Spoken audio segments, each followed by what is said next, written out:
नमस्कार दोस्तों, मैं जिस सबका स्वागत करता हूं आपके अपने यूट्यूब चैनल पे। दोस्तों, आज की इस वीडियो में हम आपको बताने वाले हैं कि अनुसूचित जनजाति का कोई व्यक्ति अपनी ज़मीन को किसी गैर अनुसूचित जनजाति के व्यक्ति के साथ बेचने के लिए परमिशन कैसे ले, किस कंडीशन में परमिशन मिलता है और दोस्तों परमिशन के लिए आवेदन कहाँ पे करना होगा। तो दोस्तों इस वीडियो में उसी की जानकारी देने वाले, तो उसके लिए आप इस वीडियो को लास्ट तक जरूर देखें और चैनल पे अगर नए हैं तो चैनल को सब्सक्राइब कर बेल आइकन को दबा दें, जिससे कि हमारे चैनल पर जो भी नई अपडेट हो सबसे पहले आपको मिले। तो चलिए दोस्तों वीडियो को शुरू करते हैं। तो दोस्तों कोई भी अनुसूचित जनजाति यानी एसटी कैटेगरी का व्यक्ति अपनी जो कृषि या फिर गैर कृषि भूमि को बेचने के लिए सबसे पहले डिस्ट्रिक्ट कलेक्टर से परमिशन लेना होता है। परमिशन किस कंडीशन में मिलेगा और ज़मीन को कैसे आप बेच सकते हैं, तो दोस्तों भू राजस्व संहिता की धारा 165 क्लॉज 6 के तहत कोई भी अनुसूचित जनजाति कैटेगरी का व्यक्ति अपनी अगर ज़मीन बेचना चाहता है तो उसके लिए सबसे पहले कलेक्टर के पास परमिशन के लिए आवेदन करना पड़ता है।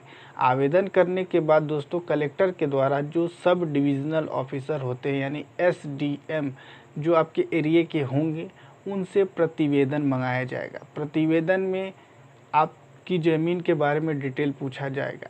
जब आप आवेदन करेंगे तो उसमें आपको कोई एक कंडीशन दिखाना होगा कि आप ज़मीन को बेचना क्यों चाह रहे हैं। कहने का मतलब दोस्तों कि आप ज़मीन किस लिए बेच रहे हैं। बिना ज़मीन बेचे आपका जो प्रॉब्लम है वो सॉल्व हो सकता है कि नहीं, उसके बारे में आपको लिखित में एक आवेदन कलेक्टर के पास देना पड़ेगा। जब आप वहां से आवेदन देंगे तो उस बेस पे कलेक्टर के द्वारा आपके एरिया के जो पटवारी होते हैं, तहसीलदार होते हैं और एसडीएम होते हैं, इनसे प्रतिवेदन मंगवाया जाएगा। प्रतिवेदन में यह देखा जाएगा कि आपको क्या सही में पैसों की आवश्यकता है कि नहीं।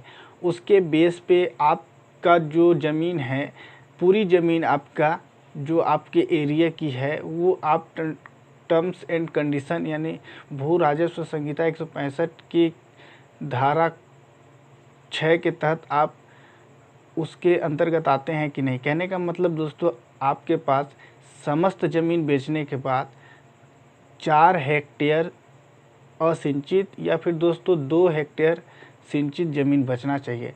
4 हेक्टेयर का मतलब दोस्तों 10 एकड़ में और दोस्तों 2 हेक्टेयर का मतलब 5 एकड़ में से कोई भी एक ज़मीन बचनी चाहिए।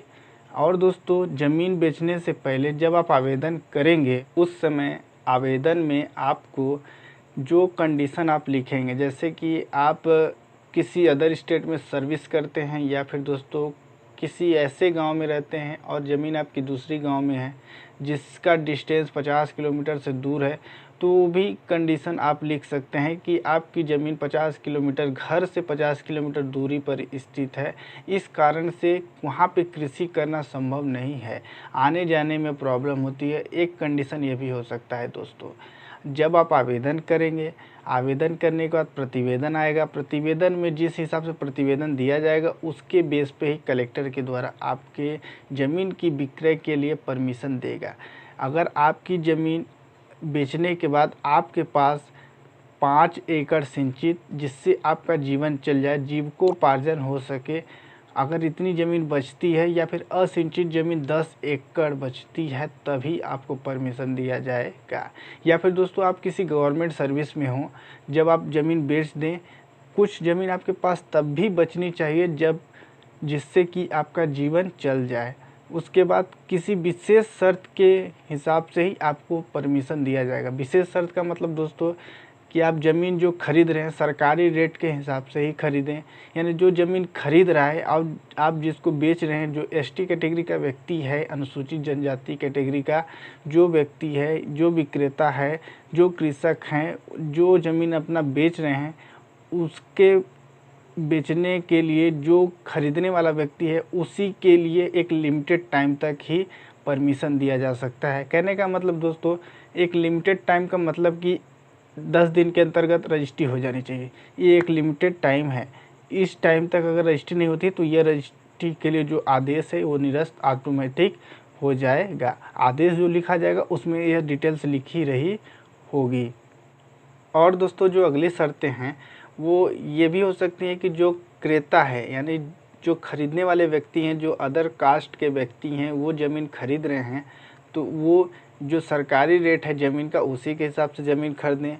अगली शर्त ये भी हो सकती है कि जो ज़मीन का लेन देन है, जितना अमाउंट आप ले रहे हैं उसको जो बैंक किसी भी भारतीय बैंक खाते में ट्रांसफ़र करें, जो विक्रेता है उसके बैंक खाते में ट्रांसफ़र करें। उसकी पासबुक की कॉपी आप ले आकर सब रजिस्ट्रार ऑफिस जहाँ पे रजिस्ट्री होती है वहाँ पे पेश करें, उसके बाद ही ज़मीन का रजिस्ट्री होगा। तो ये सब शर्तें होंगी, इस शर्तों के अधीन ही आप ज़मीन खरीद सकते हैं। यानी कोई भी एसटी कैटेगरी का व्यक्ति, अपनी अनुसूचित जनजाति कैटेगरी के कृषक अपनी ज़मीन को किसी अन्य यानी गैर अनुसूचित जनजाति के पास बेच सकते हैं। तो दोस्तों, अगर आपको यह वीडियो पसंद आई होगी तो वीडियो को लाइक कर दें। चैनल पे अगर नए हैं तो चैनल को सब्सक्राइब कर लें।